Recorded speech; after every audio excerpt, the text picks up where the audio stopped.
නමෝ තස්ස භගවතෝ අරහතෝ සම්මා සම්බුද්දස්ස. නමෝ තස්ස භගවතෝ අරහතෝ සම්මා සම්බුද්දස්ස. නමෝ තස්ස භගවතෝ අරහතෝ සම්මා සම්බුද්දස්ස. සමන්තා චක්කවාලේසු අත්‍රා ගච්ඡන්තු දේවතා සද්ධම්මං මුනි රාජස්ස සුනන්තු සග්ග මොක්ඛදං ධම්මස්සවන කාලෝ අයං භදංතා ධම්මස්සවන කාලෝ අයං භදංතා ධම්මස්සවන කාලෝ අයං භදංතාති.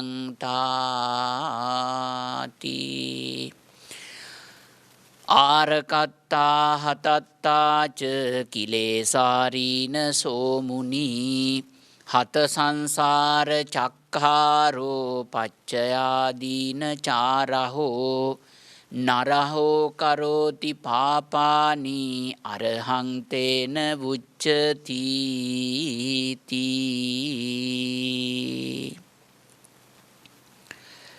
අහංගම කතලුව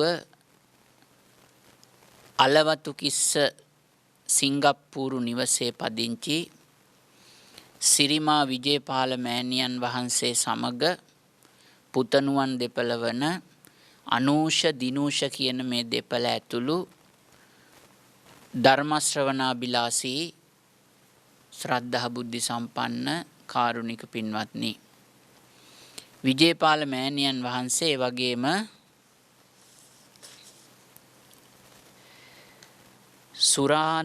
සුරාන් දිනූෂ නිරාන් අනූෂ කියන මේ ළමයි දෙපළ අද මේ ධම්සතර නාලිකාව ඔස්සේ බලාපොරොත්තු වෙන්නේ උත්තුංග ධර්මදානමය කුසලයක් සිදු කරලා ඒ තුලින් ජනිත කරගන්න පින තමන් නමින් අභාව ප්‍රාප්ත වුණු නාවුක ඉංජිනේරුවරයෙකු හැටියට කටයුතු කළ එස් විජේපාල පියාණන් වහන්සේගේ භවගාමී ජීවිතයට අනුමෝදන් කරලා එතුමාගේ භවගාමී ජීවිතය සුවපත් කිරීම පිණිසයි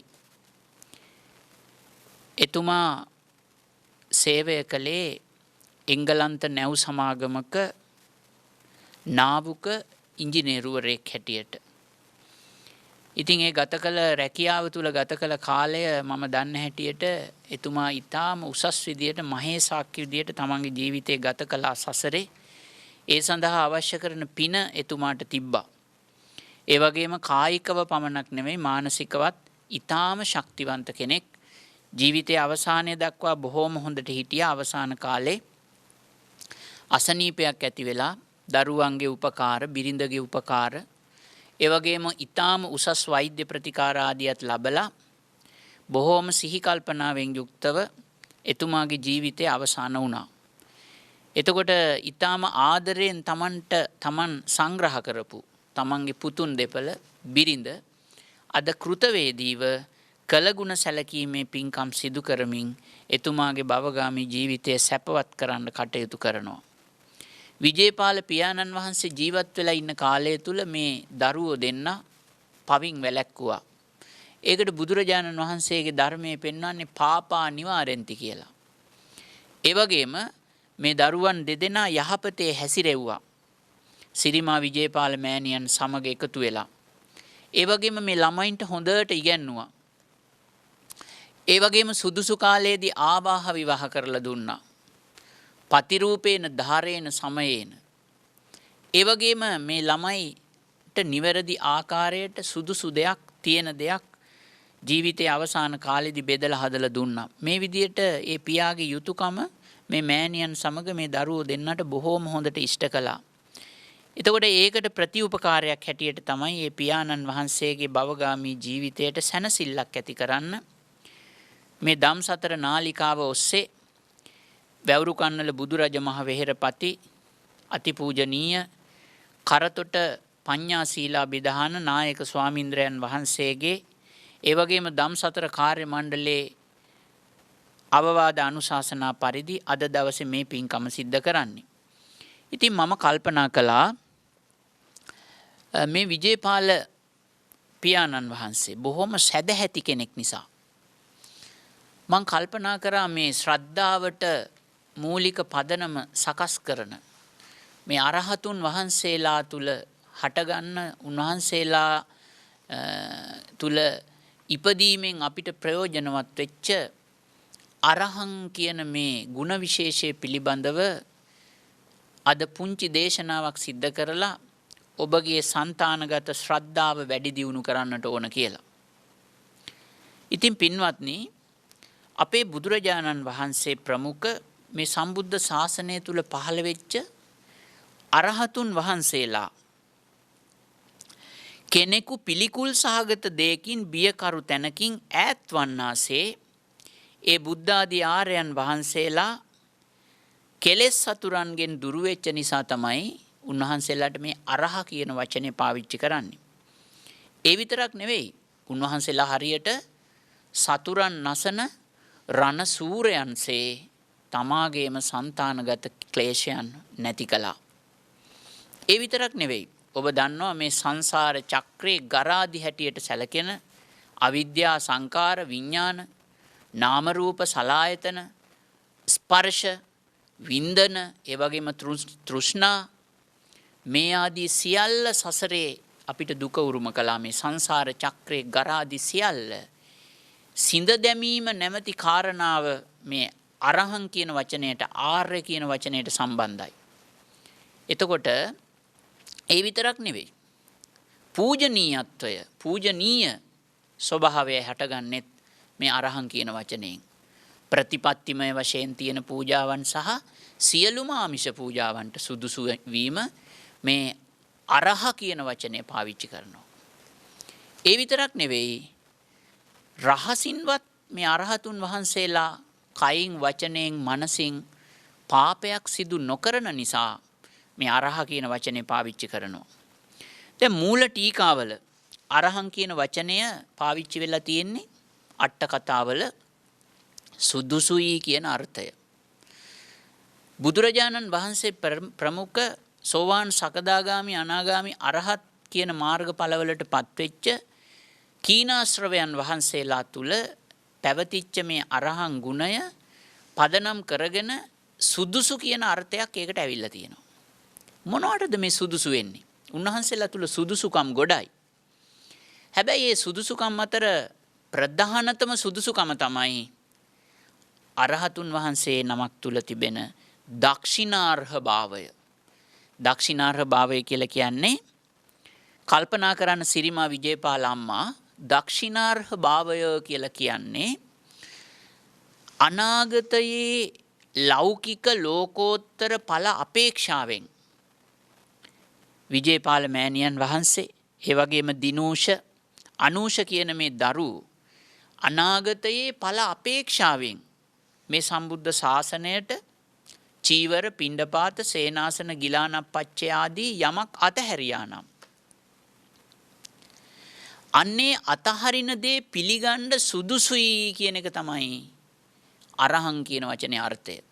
එතකොට ඒ සුදුසු වෙන්නේ දක්ෂිනාර්හ භාවය නිසා. ඔය දක්ෂින කියන වචනය පැහැදිලි කරන්න ඇත්තටම වෙනමම අනුශාසනාවක් කරන එක හොඳයි. මොකද ඒකේ තරම්ම පුළුල් දක්ෂින කියන වචනය. දක්ෂින කියන වචනයට තියෙන අර්ථය තමයි අනාගතයේ ලෞකික සහ ලෝකෝත්තර ඵල අපේක්ෂාවෙන් අතහරින දෙය. ඒ තුල චීවර තියෙනවා, පිණ්ඩපාත තියෙනවා, සේනාසන තියෙනවා, ගිලානප්පච්චය තියෙනවා. එතකොට අනාගතයේ ලෞකික ලෝකෝත්තර ඵල අපේක්ෂාවෙන් වෙනත් කිසිවක් අපේක්ෂා නොකර යම් කිසි සදහැවතෙක් හෝ සදහැවතියක් යමක් අතහරිනවා නම් ඒ අතහරින සිව්පසයට තමයි දක්ෂිනාර්හ කියලා කියන්නේ. දක්කින. එතකොට මේ බුදුරජාණන් වහන්සේ ප්‍රමුඛ මේ රහතන් වහන්සේලාට මෙන්න මේ විදියට අතහරින මේ දක්ෂිනාව පිළිගන්න තියෙන සුදුසුකම තමයි අරහං කියන වචනයෙන් අර්ථවත් වෙන්නේ. එතකොට සම්මා සම්බුදුරජාණන් වහන්සේලා කිසිම වෙලාවක මේ කියන අනාගත ඵල ලබා දෙන්න උන්වහන්සේලා කිසිම වෙහෙසක් ගන්නෑ. හැබැයි උන්වහන්සේලා තුල තිබෙන ඒ මහා ගුණ කදම්බය නිසා, ගුණස්කන්ධය නිසා ඒ ඵල අපේක්ෂාවෙන් පුද පූජාවන් සිද්ධ කරන සියලු සදැහැතියන්ට ඒ අනාගත ඵල අපේක්ෂාව නැමැති අරමුණු ඉෂ්ට කරලා දෙනවා. ඒ ඉෂ්ට කරලා දෙන්න මේ ආර්යයන් වහන්සේලා කිසිම උත්සාහයක් ගන්නෙ නැහැ. නමුත් උන්වහන්සේලා තුල තියෙන ගුණ මහත්වය නිසාම ඒ අපේක්ෂා ඉටු වෙනවා. ඒ ගුණ මහත්වයම තමයි අරහත් ස්වභාවය. එතකොට තව දුරටත් මේක අපි පැහැදිලි කරගත්තොත් දැන් මෙතෙන්දී අපි කතා කරන්න ඕන මේ අපේ විජේපාල අම්මා, ඒ වගේම දිනූෂ, අනූෂ කියන මහත්වරුනි බලන්න මේ බුදුරජාණන් වහන්සේගේ දක්ෂිනාර්හ භාවය සහ රහතන් වහන්සේලාගේ දක්ෂිනාර්හ භාවය මේක දෙකක්. ඒක අපි අවබෝධ කරන්න ඕන. බුදුරජාණන් වහන්සේ තුල තිබෙන දක්ෂිනාර්හ භාවය කියන එක පසේ බුදුරජාණන් වහන්සේ නමකටවත් සමාන කරන්න බෑ. සම්මා සම්බුදුරජාණන් වහන්සේට තිබෙන දක්ෂිනාර්හ භාවය සුවිශේෂයි. ඒ දක්ෂිනාර්හ භාවය අසම සමයි. ඒක සම වෙනවා නම් තවත් සම්මා සම්බුදුරජාණන් වහන්සේ නමකට පමණමයි. ඒකට හේතුව තමයි සම්මා සම්බුදුරජාණන් වහන්සේ නමක් පින්වත්නි කෙලෙස් ප්‍රහීන කරන්නේ වාසනා දෝෂ සමගමයි. වාසනා දෝෂ කියලා කියන්නේ සසර පුරුදු. දැන් රහතන් වහන්සේ නමකට ඒ හැකියාව නැහැ. උන්වහන්සේලා ක්ලේශයන් ප්‍රහීන කරනවා. හැබැයි සසර පුරුදු ටික හැමම තියෙනවා. සමහර සසර පුරුදු රහත් වෙලා තිබියදිත් රහතන් වහන්සේලාගේ චර්යාව විදියට ප්‍රකට වෙන්න පුළුවන්. දැන් ওই පිළින්දිවච්ච මහරහතන් වහන්සේ ටිකක් සැරට කතා කළා. එතකොට එක වෙලාවක බුදුරජාණන් වහන්සේ පෙන්නනවා මාගේ පුත්‍ර වූ වච්චගොත්ත වච්ච ද්වේෂයක් නැතිවම ද්වේෂයෙන් කතා කරන්නාසේ කතා කරයි. එතකොට රහතන් වහන්සේලා එහෙමනම් මොකටද අසමත් වෙන්නේ? වාසනා දෝෂ නැති කරන්න සමත් වෙන්නේ නැහැ.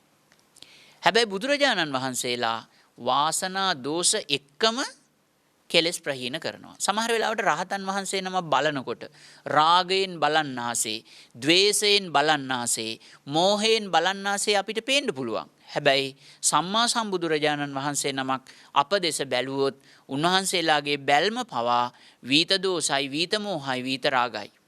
ඒ බැල්මකවත් ක්ලේශයක් නැහැ.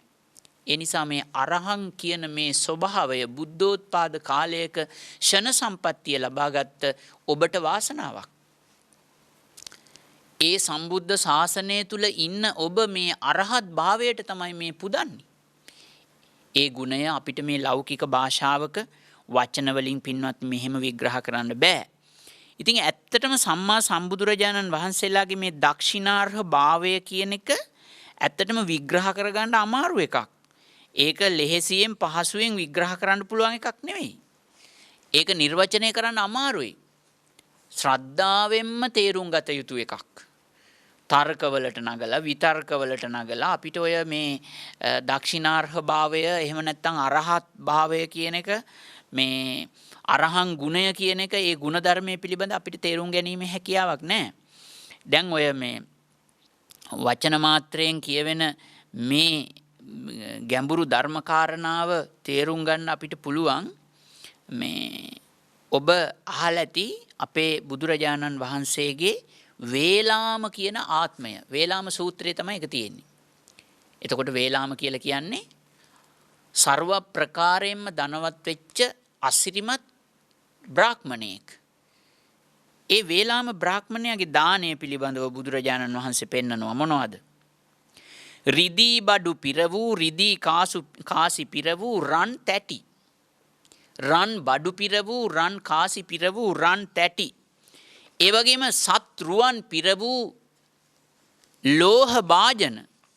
ඒව තමයි වේලාම බ්‍රාහ්මණයා තමන්ගේ දාණයට එකතු කරගන්නේ. ඒ විතරක් නෙවෙයි. වේලාම බ්‍රාහ්මණයා තමන්ගේ දාණයට එකතු කරගන්නේ මොනවද? රිදී බඩු, රන් බඩු, ඒ වගේම සර්වාලංකාරයෙන් සකස් කරන ලද මේ නොයෙක්කු මේ රත ආදිය එකතු කරනවා. ඒ සියල්ල එකතු කරගෙන වේලාම බ්‍රාහ්මණයා කොච්චර කාලයක් දන් දෙනවද? වේලාම බ්‍රාහ්මණයාගේ දාණය අවුරුදු 7යි මාස 7යි දින 7ක් එක දිගට වේලාම බ්‍රාහ්මණයා දන් දුන්නා. එතකොට ඒ දානේ ආනිසංස පිළිබඳව බුදුරජාණන් වහන්සේ පෙන්නනවා මේ සාමාන්‍ය ආර්යයන් වහන්සේ නමකට දෙන සෝවාන් ආර්යයන් වහන්සේ නමකට පූජා කරන දානයේ 12 කලාවෙන් එක් කලාවක්වත් නැහැ මේ වේලාම බ්‍රාහ්මණයාගේ මේ අවුරුදු 7යි මාස 7යි දින 7ක දානයාගේ විපාකය. එතෙන්දී බුදුරජාණන් වහන්සේ පෙන්නනවා මේ අරහං ගුණයේ තිබෙන ආනුභාවය පිළිබඳව. එතකොට ඒ දානයේ මහත්ඵල මහානිසංස උනේ නැහැ. මොකද හේතු සම්පත් සහිත එක් සම්මාදිට්ඨිකයෙක්වත් ඒ දානය පිළිගන්න එකල හිටියේ නැහැ. එතකොට මේ සිල්වත් ප්‍රතිග්‍රාහක සම්පත්තිය විසින් ඇති කරන මහානුභාව සම්පන්න භාවයේ පිළිබඳව අපිට පහසුවෙන් එහෙම තේරුම් ගන්න පුළුවන් කමක් නැහැ. ඉතින් මේක තේරුම් ගන්න වෙන්නේ ඇත්තටම මේ ශ්‍රද්ධාවෙන් මේ ආදී වශයෙන් දාන ආදී පින්කම් කරපු මේ පුණ්‍යවන්තයින්ගේ ඒ දාන ආදී කුසල ධර්ම පිළිබඳව හිතලා තමයි අපිට මේක තේරුම් ගන්න පුළුවන් වෙන්නේ. ඉතින් ඔය අපේ සද්ධර්මාලංකාරය කියන බණ පොතේ තියෙනවා මේ මෙන්න මේ කියන අරහං ගුණය තේරුම් ගන්න පුළුවන් ලස්සන කතාවක්. මේ අපේ මේ ලංකාවේ ඔය නාගදීප කියන චෛත්‍යස්ථානයේ වැඳ පුදා ගන්න භික්ෂුන් වහන්සේලා 69ක් වැඩම කරනවා ඒ අනුරාධපුර ප්‍රදේශයට. ඉතින් වැඩම කළාම උන්වහන්සේලාට ඒ මේ ගමේ එදා උදේ කාලේ උන්වහන්සේලා පිණ්ඩපාතේ වැඩිය. නමුත් උන්වහන්සේලාට දානේ හම්බ වුණේ නැහැ. ඒ ගමේ හිටියා නාගා කියලා දුප්පත් කාන්තාවක්. ඉතින් මේ ළමයා මේ කහවණු 60ක් ණයට අරගෙන ගෙදරකින්. එතකොට ඒ ගෙදර මේ ළමයා වැඩ කරනවා. දැන් මේ කහවණු 60 හිලැව්වට තමන්ගේ ශරීරය වෙහෙස කරමින් වැඩ කරන ළමයා හිමිදිරි උදෑසන කලගෙඩියකුත් අරගෙන වතුර ගේන්න යනකොට මේ 69ක් භික්ෂුන් වහන්සේලා දැකලා කිසිම ධනයක් නැති වුණාට ශ්‍රද්ධා මහත්වය නිසාම මේ දුවණියට හිතනවා මේ ස්වාමින් වහන්සේලාට දාන්නේ නෑ නේද කියලා. ඉතින් මේ ස්වාමින් වහන්සේලාගෙන් ගිහිල්ලා විමසීමක් කළා ඔබ වහන්සේලා මේ දානේ ලැබුණාද කියලා. ඉතින් භික්ෂුන් වහන්සේලා දානේ නැහැ කියලා කිව්වේ නැහැ. උන්වහන්සේලා මතක් කළා මේ උදේ කාලේ තාම තියෙනවනේ දානේ ලබා ගන්න පුළුවන් කියලා. ඉතින් ඒ වෙලාවේ දැනගත්තම උන්වහන්සේලාට උදේට පිණ්ඩපාතේ ලැබිලා නැහැ කියලා. ඉතින් මෙතුමිය ස්වාමීනි මම කෙරෙහි අනුකම්පාවෙන් මෙන්න මේ කලගෙඩිය තියෙන තැනම වැඩ ඉන්න ඔබ වහන්සේලාට මම දානි පූජා කරනවා කියලා අර වැඩපොළට ගියා මෙතුමිය. ගිහිල්ලා ඒ මිනිහයාට කියනවා මට තව කහවණු 60ක් ණයට දෙන්න. ඊට පස්සේ ස්ථානයෙන් මෙයාගේ මේ ඉල්ලන මේ ණය මුදල ලැබුණේ නැහැ. එතනින් කියනවා ඔයා දැන් දවල් කාලේ වැඩ කරනවා මේ කහවණු 60ක් ණයට අරගෙන ඒ ණය මේ නැවත තාම බේරලා නැහැනේ කොහොමද ඔයාට ණය දෙන්නේ කියලා. ඊට පස්සේ කියනවා මේ ළමයා මම බොහොම ශක්තිවන්ත කෙනෙක්. මට කිසිම අසනීපයක් නැහැ. ඒ නිසා මට පුළුවනි ඕගොල්ලන්ට රාත්‍රී කාලෙත් සේවය කරන්න. ඒ නිසා මට කහවණු 60ක් ණයට දෙන්න. ඊට පස්සේ මේ කහවණු ටික අරගෙන ගිහිල්ලා හැම ගෙදරකටම කහවණුව බැගින් දීලා මේ ළමයා ගොඩාක් හිතවත්කම් පවත්වන නිසා මේ ළමයාගේ මේ පින්කමට උදව් කරන්න ගොඩක් අය හිටියා. ඇත්තටම කහවණුවක් කියන්නේ එක කෑම වේලක් හදන්න. කෑම වේල් 5ක් විතර හදන්න පුළුවන් කහවණුවකට. නමුත් මෙතුමිය එක කහවණුවකින් එක කෑම වේලක් තමයි ගෙදරකින් ඉල්ලුවේ. කෑම ටික එකතු කරලා ගෙනහල්ලා භික්ෂුන් වහන්සේලාට පූජා කළා.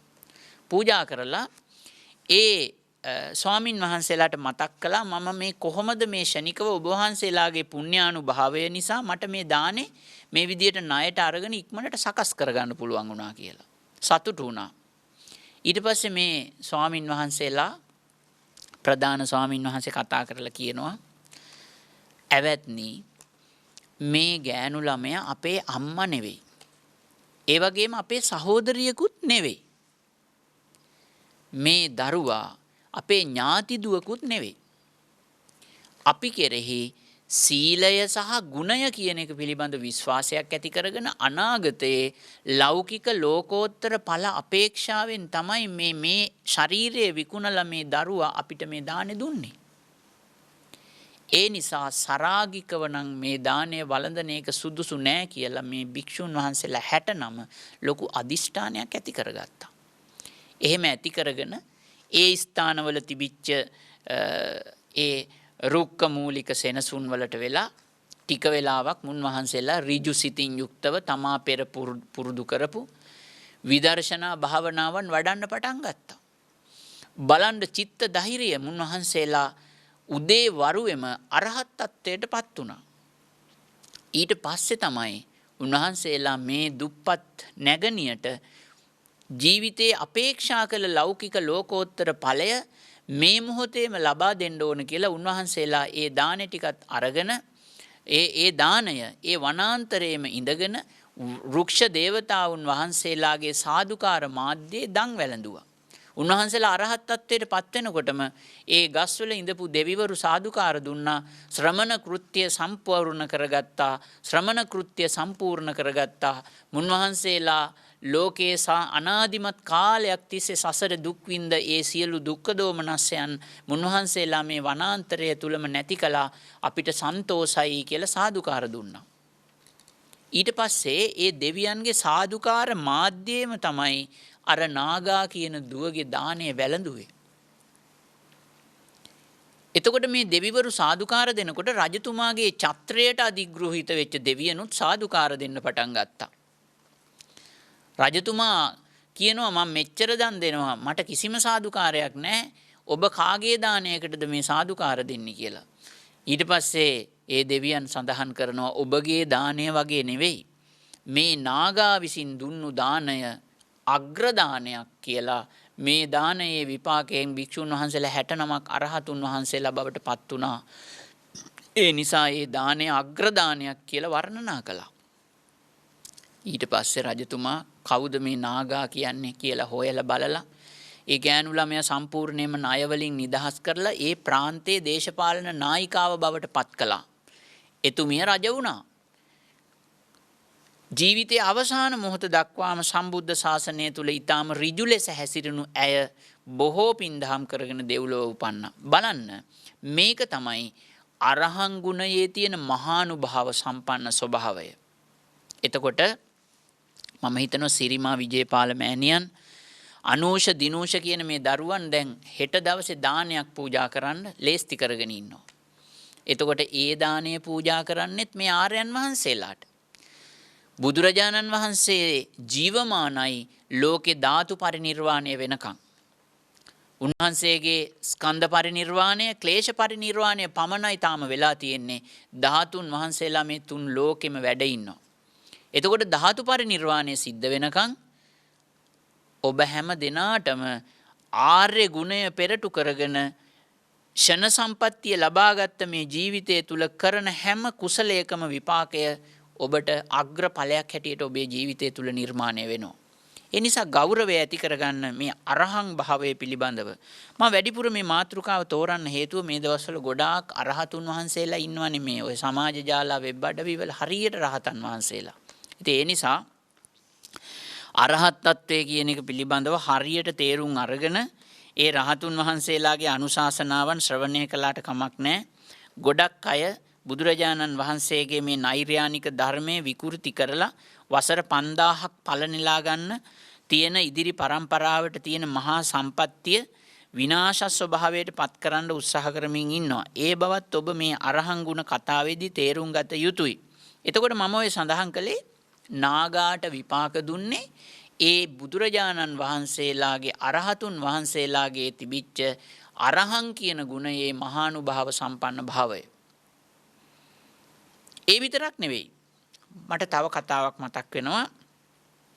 අපේ කච්චායන කියන මහරහතන් වහන්සේ පිළිබඳව ඔබ අහලා තියෙනවා. කච්චායන මහරහතන් වහන්සේ ජීවමානව වැඩ ඉන්න කාලේ උන්වහන්සේ තවත් 7 නමක් එකතු කරගෙන උදේනි කියන නගරේ තේලප්පනාලි කියන නියංගමට පිඩු පිනිස වැඩම කළා. ඉතින් උන්වහන්සේලා මේ පිඩු සිඟා වඩිනකොට උදේ කාලේ ඒ ගමේ ඉන්නවා සිටු කුමාරිකාවන් දෙපළක්. එක කුමාරිකාවක් හරීම දුප්පත්. පංච කල්යාණයෙන් යුක්තයි. දිලිඳු පවුලක් වුණාට ඒ සිටු පවුල මේ ආර්ථික වශයෙන් ගොඩක් පසුබෑමකට ලක් වෙලා තමන්ගේම මේ කුඩම්මා කෙනෙක් ළඟ මේ දරුවා හැදී වැඩෙනවා. හරීම ශ්‍රද්ධාවන්තයි. බුද්ධ ආදී ආර්යයන් කෙරෙහි අචල ප්‍රසාදයෙන් යුක්තයි. අනිත් සිටු දියණිය ඊට වඩා වෙනස්. එයාලට හොඳට ධනය තියෙනවා. ඒගොල්ලෝ සාරවන්ත ජීවිතයක් ගත කළා. පින්කම් පිළිබඳ කිසි උනන්දුවක් නැහැ. ඉතින් දැන් මේ අර දුගී සිටු දියණියගේ කේශ කලාපය බිමටම මේ තරම් දිගට ලස්සන කේශ කලාපයක් පැවතී. මේ කේශ කලාපය මිලට ඉල්ලනවා අර ධනවත් සිටු කුමාරිකාව. කහවණු දහසකට ඉල්ලනවා. ඔයාගේ කොණ්ඩේ මට දෙන්න කියලා. ඒ කාලේ කොණ්ඩේ කපල විකුණන ස්වභාවයක් තිබ්බ. දිග කේශ කලාපයන් තිබිච්ච සමහර දුප්පත් කාන්තාවෝ තමන්ගේ කේශ කලාපය කපල විකුණන ලොකු මුදල් වලට. කහවණු දහසකට ඉල්ලලත් මේ කේශ කලාපය විකුණන්නේ නැහැ. බෑ කිව්වා. හැබැයි මේ කච්චායන මහරහතන් වහන්සේ ප්‍රමුඛ මේ රහතන් වහන්සේලා 8-9ට දාන දෙන්න මෙතුමිය ශනිකවම මේ රහතන් වහන්සේලා දුටු සැනින්ම කේශ කලාපය කපලා තමන්ගේ මවට දුන්න සුළු මවට මේක ගිහිල්ලා අසවල් ගෙදරට මගේ යෙහෙලියට දීලා සල්ලි අරන් එන්න කියලා. හැබැයි හම්බ වුණේ කහවණු 8යි. ජීවකේශ කලාපය කැපුවට පස්සේ මිල අඩුයි කියලා භාණ්ඩයක් ඉතින් පළවෙනි වර ඉල්ලලා නොදී දෙවෙනි වර අරගෙන ගියාට පස්සේ ඒක මිල අඩු වෙන්නා වගේ ඒ සිටුදුව කහවණු 8යි දුන්නේ.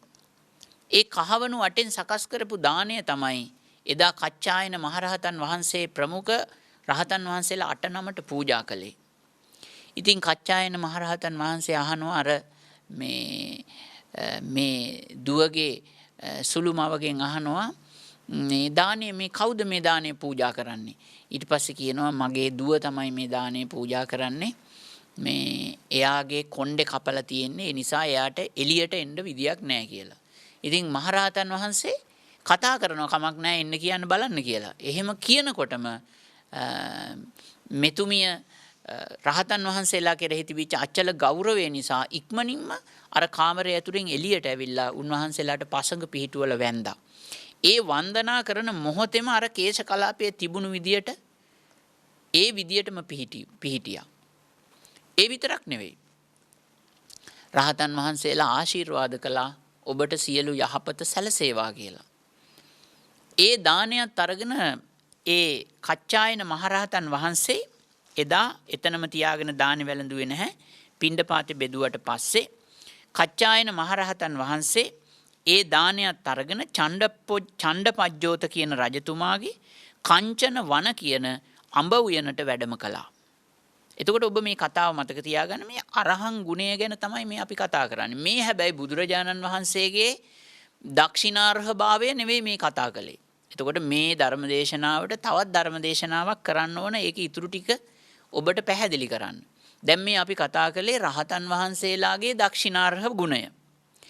ඊට පස්සේ මේ කච්චායන මහරහතන් වහන්සේ අර මේ කංචන වන නම් අඹ වනයට වැඩම කරලා ඒ අඹ වනාන්තරයේදී මේ දාණය ඒ අර දියණියට අනුග්‍රහය පිණිස බොහෝම මේ සිත පිහිටුවාගෙන ඒ වගේම මේ ප්‍රත්‍යවේක්ෂා ඥාණයෙන් උන්වහන්සේලා දානි වැළඳුවා. එතකොට කංචන වන අඹ උයනට කච්චායන මහරහතන් වහන්සේ වැඩපු ගමන් රාජ්‍ය සේවකයෝ චණ්ඩපජ්ජෝත රජතුමාට දැනුම් දුන්නා ඔබ වහන්සේගේ පුරෝහිතයන් වහන්සේ අඹ උයනට වැඩම කරලා ඉන්නවා කියලා. ඒ මොහොතේම චණ්ඩපජ්ජෝත රජතුමා දුවගෙන ආවා උන්වහන්සේලාට දානි පූජා කරන්න. ඉතින් කිව්වා අපිට අද මේ විශේෂ දානයක් හම්බ වුණා. ඒ දානය තමයි අපි වැළඳුවේ. කවුද ඔබ වහන්සේලාට දානය පූජා කළේ? ඊට පස්සේ කිව්වා මෙන්න මේ විදිහේ සිටු දියණියක් ඉන්නවා. ඒ දුව බොහොම දුප්පත් වෙලා.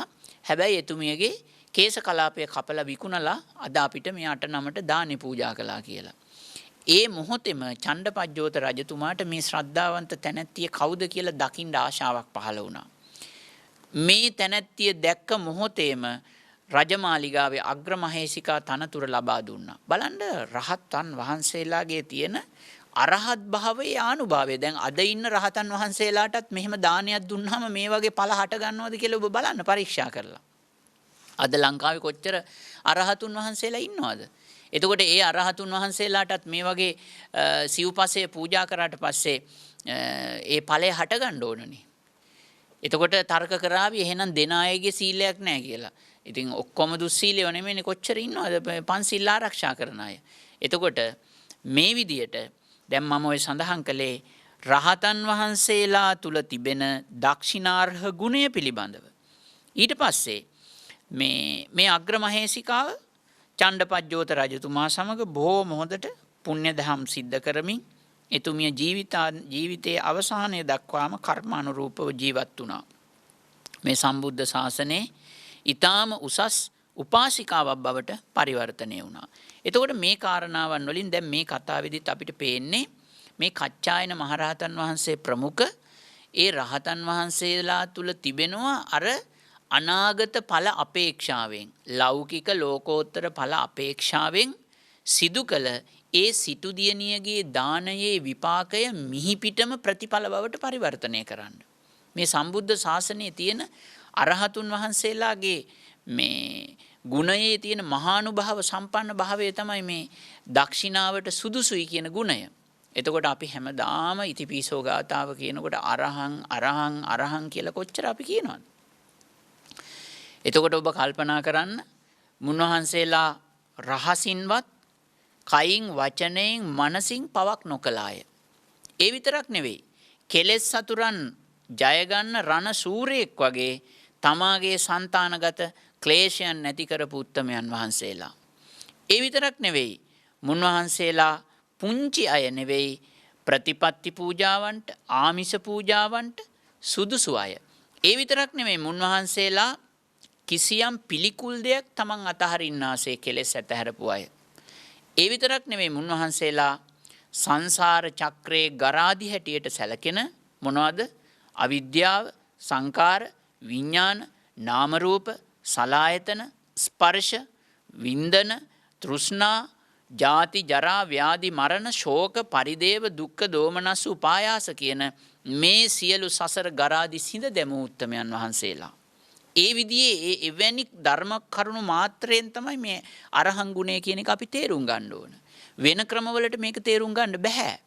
දැන් ඔය සමාජ ජාලා වෙබ් අඩවිවල පෙන්වන විදියට මල් වතු උයන් වතු හැදුවා කියලා, ලොකු පන්සල් හැදුවා කියලා, වෙහෙර විහාර හැදුවා කියලා මේ රහතන් වහන්සේ නමක් බවට පත් වෙන්න බෑ. ඒකට අවශ්‍ය කරන ආර්ය මාර්ගය ඔස්සේ ගමන් කරලා විදර්ශනා ප්‍රඥාවෙන් පත් වෙන්න ඕන තැනක්. එතකොට ඒ අරහතුන් වහන්සේලාට තියෙනවා ජීවමාන ගුණයක් මිහිපිටම සදහැතියන් විසින් පුදන සිව්පසයට ප්‍රතිපලත් කිරීමේ හැකියාව.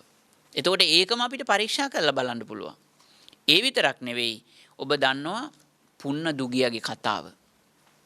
අපේ සාරිපුත්තයන් වහන්සේ නිරෝධ සමාපත්තියට සමවැදිලා උන්වහන්සේ බැලුවා අද මම මේ ලෝකේ කාටද පිහිට වෙන්නේ? දෙවිවරු පොර කනවා, බ්‍රහ්මයෝ පොර කනවා. කොච්චරනම් පොරයක් තියනවද මේ නිරෝධ සමාපත්තියෙන් සමවැදුණු නිරෝධ සමාපත්තියට සමවදිනකොට රහතන් වහන්සේ නමක් උන්වහන්සේට යම් කිසි දෙයක් පූජා කරගන්න. උන්වහන්සේට දානයක් පුදන්න දෙවිවරු මොනතරම් කොලහල කරනවද?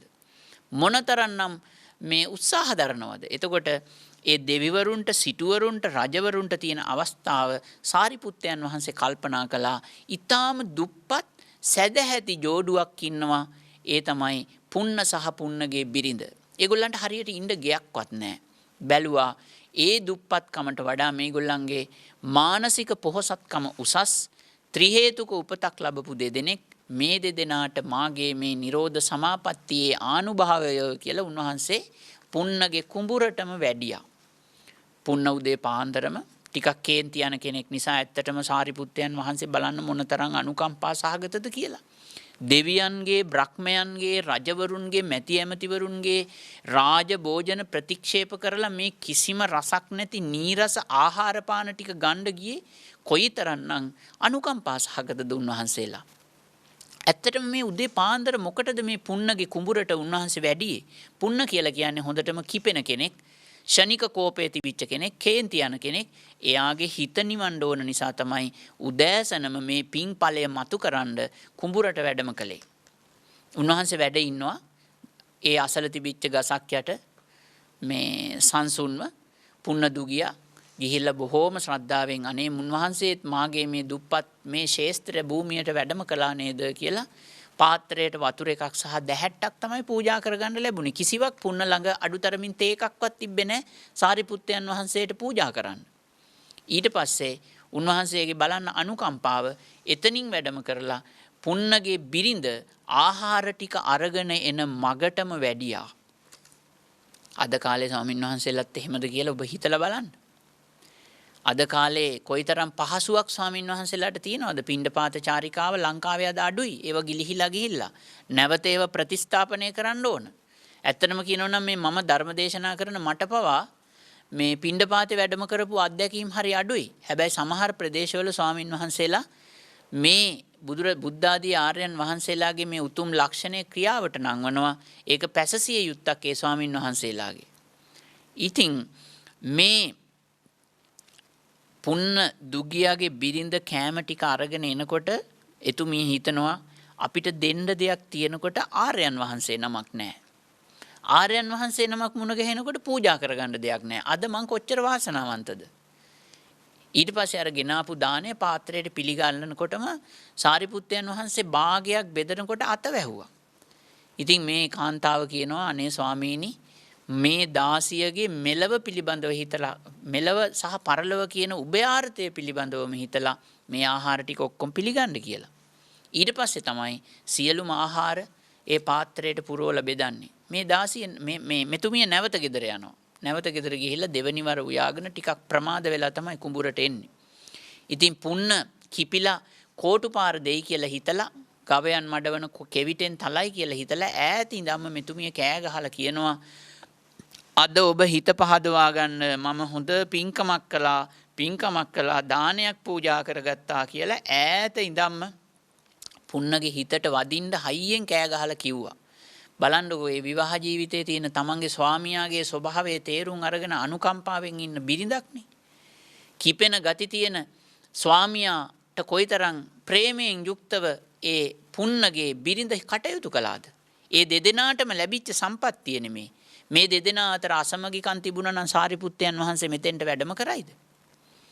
ඊට පස්සේ පුන්න කියනවා අනේ සොඳුර මමත් උදේ පාන්දරම සාරිපුත්තයන් වහන්සේට දැහැටි සහ පැන් පූජා කරගත්තානේ කියලා දෙදෙනාම සතුටු වුණා. අප දෙදෙනාගේම මේ උදාර කුසලය උන්වහන්සේ ලැබපු ඒ මෝක්ෂය අප දෙදෙනාටම ලබන්න වාසනාව සැලසේවා කියලා පින් අනුමෝදන් කරගත්තා. ඊට පස්සේ ආහාර අරගෙන වෙහෙස නිසා ටිකක් පුන්න තමන්ගේ බිරිඳගේ ඇකයේම හාන්සි වෙලා හිටියා. ටික වෙලාවක් යනකොට ඔබ මේ කතාව අහලා තියෙනවා ඒ මුළු කුඹුරම රත්රන් බවට පරිවර්තනය වෙලා. ඉතින් දෙදෙනාම අවසානයේදී මේ ධනය රජතුමාට ප්‍රකාශ කරලා රජතුමාට ඇත්තටම මේ ධනය ගන්න බැරි වුණා. අවසානයේදී මේවා අතින් අල්ලනකොට ඔක්කොම පස් බවට පත් වෙනවා රාජපුරුෂයෝ. පස්සේදී පුරෝහිත බමුණ කියනවා මේකෙන් අබමල් රේණුවක් පුන්නගේ කැමැත්තෙන් දුන්නොත් විතරයි ගන්න පුළුවන් නැත්තම් මේ කිසිවක් ගන්න බෑ කියලා. පිනට ලැබිච්ච දේ. එතකොට බලන්න රජතුමා අහනවා ඔබ මේ වාගේ මේ කුඹුරේ තියෙන මේ පුරන් වෙච්ච මඩ ගොඩක් රන් බවට පරිවර්තනය වෙන්න පුන්න ඔයා අද ගත කරපු ජීවිතය කියන්නේ ඔයා මොකද්ද අද විශේෂ දෙයක් කළාද? ඊට පස්සේ පුන්න කියනවා අද සාරිපුත්තයන් වහන්සේ නිරෝධ සමාපත්තියෙන් නැගී හිටපු මට අනුග්‍රහය පිණිස මගේ කුඹුරට වැඩම කළා. මගේ දුප්පත් කෑම ටික උන්වහන්සේ පිළි අරගෙන මට ආශිර්වාද කළා. ඒ පිනෙන් තමයි මේ සියලු සම්පත් ලැබුවේ කියලා පුන්න පැහැදිලි කළා. ඊට පස්සේ මහදන සිටුවරයා හැටියට ප්‍රසිද්ධ වෙන්නේ පුන්න. කර්මානුරූපව මිය යනතුරු මේ සම්බුද්ධ ශාසනයේ චිරස්ථිතිය පිණිස උන්නතිය පිණිස කටයුතු කළා. එතකොට බලන්න ධනවතෙකුගේ තියෙන අරමුණ තමයි ශාසනික අරමුණ. සම්බුද්ධ ශාසනය නගා හිටුවීමේ අරමුණ. එතකොට බලන්න මේ සාරිපුත්තයන් වහන්සේ තුල තිබිච්ච දක්ෂිනාර්හ භාවය මිහි පිටම විපාක දුන්න පුන්න දුගියට. එතකොට ඔබ කල්පනා කරන්න අරහත් භාවය කියලා කියන්නේ කොයි වගේ දෙයක්ද කියලා.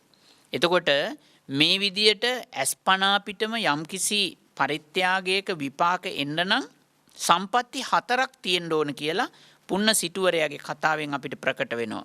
පළවෙනි සම්පත්තිය තමයි චතස්සෝහි සම්පදා නාම. සම්පදා හතරයි. මොනවද ඒ සම්පදා හතර? පළවෙනි එක තමයි වත්තු සම්පදා.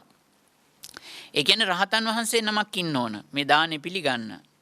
ඒ වගේම පච්චේ සම්පදා, ධාර්මික දාන වස්තුවක් වෙන්න ඕන. ධාර්මික උපයාගත් ධනයක් වෙන්න ඕන. එතකොට ඔබ මගෙන් අහන්න පුළුවන් එහෙනම් ස්වාමීන් වහන්සේ අධාර්මික ධනෙන් දෙන දාණයට විපාකයක් නැද්ද කියලා.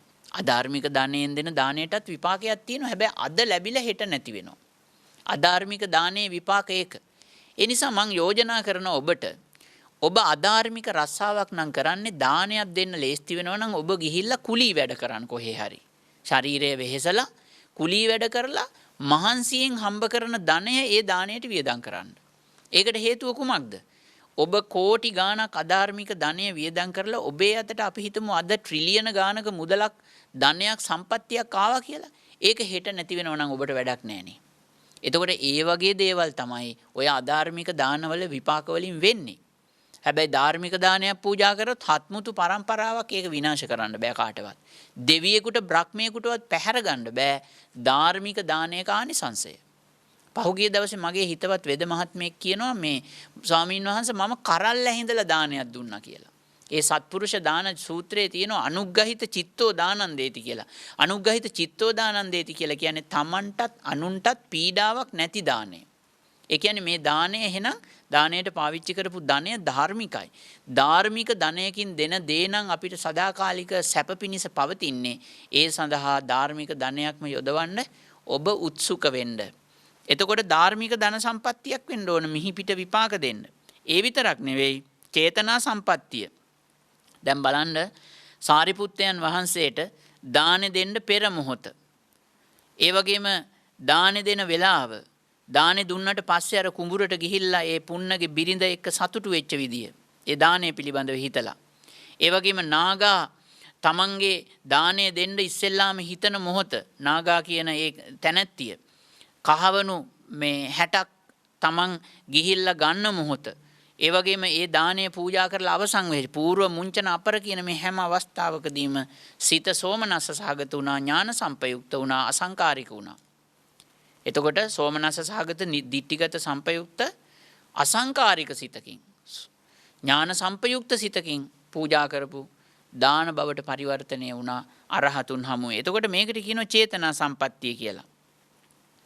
ඥාන සංපයුක්ත අසංකාරික සිතක් පහළ වුණොත් పూర్ව මුංචන අපර කියන අවස්ථා තුනේදීම පෙර වර්තමාන සහ දානය පූජා කරලා අවසාන වෙන මොහොත పూర్ව මුංචන අපර මේ අවස්ථා තුන සම්පූර්ණ වීමට කියනවා චේතනා සම්පත්තිය කියලා. ඒ වගේම ගුණාතිරේක සම්පත්තිය තමයි ප්‍රතිග්‍රාහකයන් වහන්සේ අනිවාර්යයෙන්ම රහතන් වහන්සේ නමක් වෙන්න ඕන.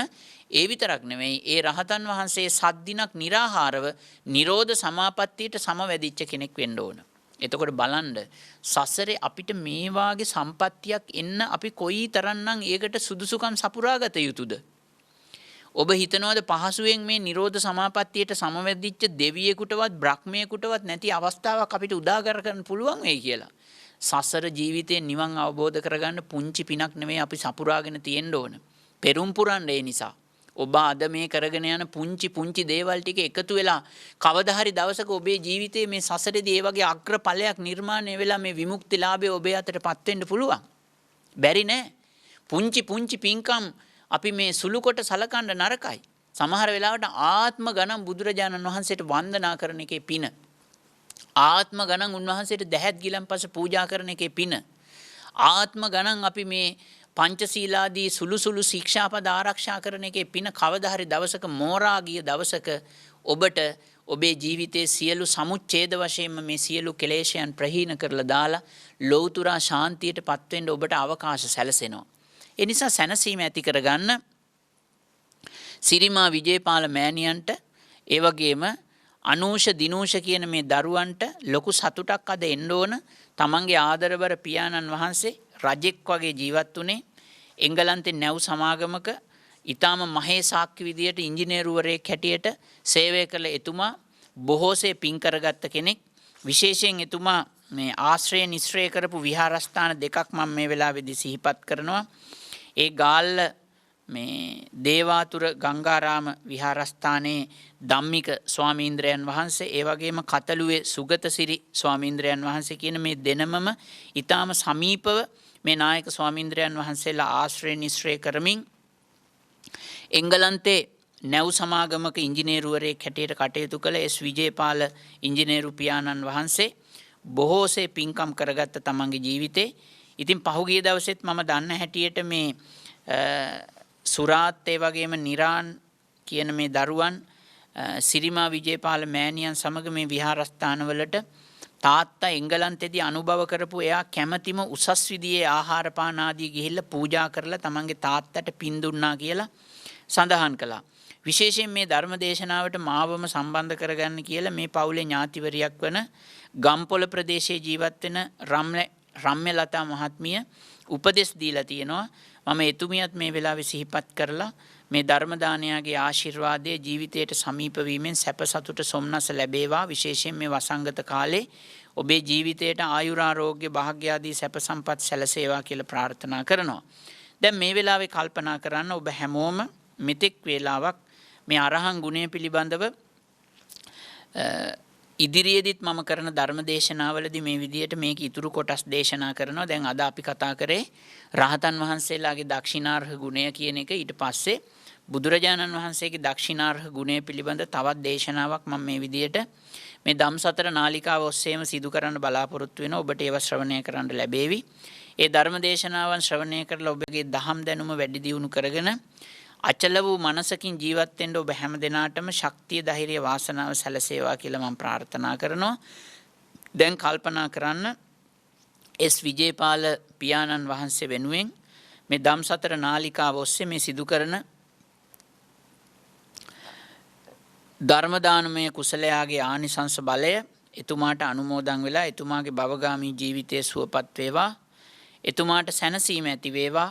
ප්‍රාර්ථනා කළ බෝධියකින් චතුරාර්ය සත්‍ය ධර්මයන් අවබෝධ කරගන්නට එස් විජේපාල ඉංජිනේරු මහත්මයාට මේ ධර්ම දානයාගේ ආනිසංසය හේතු වාසනා වේවා කියලා හැමදෙනාම සාදු කියලා ප්‍රාර්ථනා කරන්න. ඒ වගේම මේ සියලු පුණ්‍ය ධර්මයන් මේ බුදුසසුන් ආරක්ෂා කරන සියලු සම්‍යද්දෘෂ්ටික දෙවියෝ අනුමෝදන් කරගෙන දෙවියන්ගේ දිවයිසුරු වඩා වර්ධනය කරගනිත්වා. මේ සම්බුද්ධ ශාසනයත් විශේෂයෙන් වැවුරු කන්නල බුදුරජ මහ වෙහෙර කේන්ද්‍ර කරගෙන අපවත් වී වදාළ දික්වැල්ලේ තිස්සනා අනුනායක ස්වාමීන්ද්‍රයන් වහන්සේ විසින් ආරම්භ කළ මේ ධර්ම දූත මෙහෙවර ධම්සතර නාලිකාව ඔස්සේ වත්මන් විහාරාධිපති කරතොට පඤ්ඤා සීලා විධාන නායක ස්වාමීන්ද්‍රයන් වහන්සේට පවත්වාගෙන යන්නට සියලු සම්‍යද්දෘෂ්ටික දෙවියන්ගේ දේව කරුණාව ඇල්ම බැල්ම මේ ස්ථානයට ලැබේවා. ඒ වගේම විජේපාල පවුලට දෙවියන්ගේ දේව රැකවරණය ලැබීමෙන් ඔබේ ජීවිතය සතුරු උපද්‍රව විවිධ කරදර බාධක වලින් බේරිලා ඔබට ඔබේ ජීවිතයේ ඊටාම උසස් විදියට සාක්ෂාත් කරගන්න තහවුරු කරගන්න මේ පින හරහා දෙවියන්ගේ දේව රැකවරණය ඔබට ලැබේවා. දෙවියෝද මේ පිනින් සැනසී පතන බෝධියකින් නිවන් අවබෝධ කරගනිත්වා කියලා අපි හැමෝම සාදු කියලා ප්‍රාර්ථනා කරමු. ඒ වගේම මේ අනවරාග්‍ර සංසාරය තුල අපිට මේ සංසාර දුකෙන් මිදෙන්න අපිට හරීම වැදගත් වෙනවා සත්පුරුෂ ඇසුර. බුද්ධ ආදී ආර්යයන් වහන්සේ නමකගේ ජීවිතයට සමීප වීම නිසා තමයි අද අපේ මේ ජීවිතය සම්මා දිට්ඨියෙන් බබලන්නේ. නැත්තම් අද අපි අන්ධ ඇතුන් වගේ ඒ ගහෙත් මේ ගහෙත් හැප්පි මේ සසරේ තව පව් කරමින් ඉදිරියට යන ජීවිතයක් බවට පත් වෙනවා මේ ජීවිතය. ඒ තත්වයෙන් මේ ජීවිතය මුදවගත්තේ අපේ බුදුරජාණන් වහන්සේ රහතන් වහන්සේලා. ඒ වගේම මිහිඳු මහරහතන් වහන්සේ වර්තමානයේ නම් මේ විදියට ධර්ම දූත මෙහෙවර සිද්ධ කරන ධර්ම දූතයන් වහන්සේලා. ඒ නිසා ප්‍රාර්ථනා කරමු මේ ධර්ම දානයාගේ ආනිසංස බලයෙන් ඔබ හැම දිනාටම මේ චතුරාර්ය සත්‍ය ධර්මය ජීවිතයට සමීප වෙලා සමුච්ඡේද වශයෙන් ක්ලේශ ප්‍රහීණය කරන කම්ම ඔබට කල්යාණ මිත්‍ර සේවනයේ පිණිසම මේ ධර්ම දානමය කුසලය හේතු වාසනා වේවා. ඔබ හැම දිනාටම චතුරාර්ය සත්‍ය ධර්මයන් අවබෝධ කරගන්නට මේ ධම්සතර නාලිකාව ඔස්සේ බොහෝම කරුණාවෙන් මෛත්‍රියෙන් ධර්මකාමීත්වයෙන් සිදු කළ මේ ධර්ම දානයාගේ ආනිසංසය නොඅඩුව ලැබේවා. අභාව ප්‍රාප්ත වුණු එස් විජේපාල ඉංජිනේරු මහත්මයා ඇතුළු වර්ග පරම්පරානුගත සියලු ඥාතීන්ට ඒ වගේම සිරිමා විජේපාල මෑණියන් වහන්සේගේ පාර්ශවයේ සියලුම මියගිය ඥාති පාර්ශවයට මේ පින ලැබිලා ඒ අයට රැකවරණය සැලසේවා. ඒ වගේම අංජලි මුණවීර ශානිකා ගීතාංජලි යන ලේලිවරුන්ට ආයුරාරෝග්‍ය භාග්‍යාදී සැනසීම ඇති වේවා. ඒ වගේම රනුල්‍යා යෙවන්මි ලිතිනි දුලන්සා දෙහාන් යන මුණුපුරු මුණුපිරියන්ටද ජීවිතේ සමෘද්ධිමත් කරගන්නට මේ ධර්ම දානයාගේ ආනිසංසය නොඅඩුව පිනක් හැටියට ජීවිතයට හේතු වේවා. සියලු අධ්‍යාපන කටයුතු සඵල වේවා. විශේෂයෙන් මේ වසංගත කාලය තුලේ දරුවන්ගේ නිරෝගී සුවය නිරන්තරයෙන් මේ ධර්ම දානයාගේ බලයෙන් ආරක්ෂා වේවා. දීර්ඝායුෂ සම්පන්නිය සැලසේවා. කුසුමා විමලා රම්‍යලතා කියන සහෝදර සහෝදරයන්ට නිදුක් නිරෝගී සුවය චිරජීවනය සැලසේවා. ඒ වගේම සේමගේ කුලසිරි කරුණාරත්න කියන මේ මස්සිනාවරුන්ට නිදුක් නිරෝගී සුවය දීර්ඝායුෂ සම්පන්නිය චිරජීවනය සැලසේවා. ඕස්ට්‍රේලියාවේ පදිංචි ඥාති පුත්‍ර තුසිත සහ මංගල මදුකා මේකලා කුසලා වත්සලා ප්‍රබෝධා මාලිංග කියන මේ දරුවන්ටද ආයුරාරෝග්‍ය භාග්‍යාදී සැප සම්පත් සැලසේවා. ඒ අය දහමට යොමු වේවා. ධර්මඥානයෙන් සැනසීමෙන් කටයුතු කරන අය බවට පත්වේවා.